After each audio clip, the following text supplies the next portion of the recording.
Ibu bunuh dua anak kandung di Kediri, Jawa Timur hingga siswi SMP yang diruda paksa dan dibunuh 4 remaja laki-laki di kuburan di Palembang, Sumatera Selatan jadi kasus yang mengemuka selama sepekan. Simak rangkumannya dalam kasus utama berikut ini.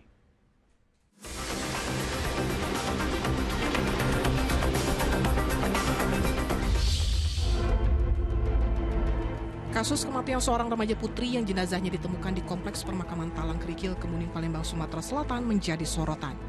Dari hasil otopsi, dipastikan gadis berusia 13 tahun itu tewas dibunuh. Selain luka penganiayaan, juga ada indikasi kekerasan seksual. Kian mengejutkan, pelakunya ternyata 4 remaja laki-laki. Keempatnya ditetapkan aparat Polrestabes Palembang sebagai anak berkonflik dengan hukum. Masalah percintaan antara korban dengan salah satu pelaku diduga jadi motif awal. Polisi juga mendalami adanya pengaruh video porno terhadap perbuatan keji para pelaku. Keempat remaja itu kini terancam hukuman 15 tahun penjara. Di Kediri, Jawa Timur, tragedi yang terjadi di sebuah rumah membuat seorang wanita berusia 50 tahun ditetapkan sebagai tersangka atas pembunuhan 2 anak kandungnya. Korban yang masing-masing berusia 14 dan 7 tahun dianiaya ibu mereka saat sedang tidur di rumah mereka di kawasan Manis Renggo. Dari tangan tersangka, polisi menyita sebuah parang sebagai barang bukti. Untuk memastikan kasusnya dapat dilanjutkan, polisi akan memeriksakan kondisi kejiwaan pelaku yang diketahui memiliki riwayat gangguan jiwa.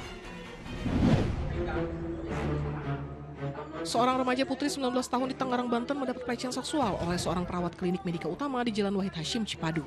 Petugas kesehatan itu bertindak tidak senonoh kala memeriksa kondisi pasien. Aparat Polres Tangerang telah menetapkannya sebagai tersangka kasus pelecehan. Tak hanya itu, terungkap pula pelaku yang merupakan perawat itu mengaku sebagai dokter.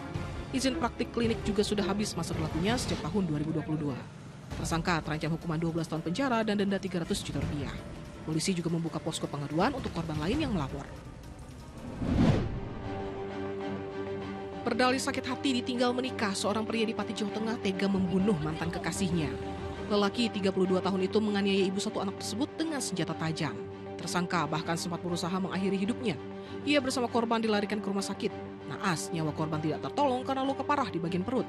Atas perbuatannya, tersangka dijerat pasal pembunuhan berencana dengan ancaman pidana 20 tahun penjara atau seumur hidup.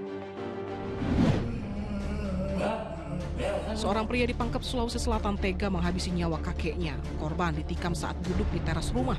Lelaki 25 tahun itu juga mengacungkan senjata tajam ke warga dan polisi yang hendak menangkapnya.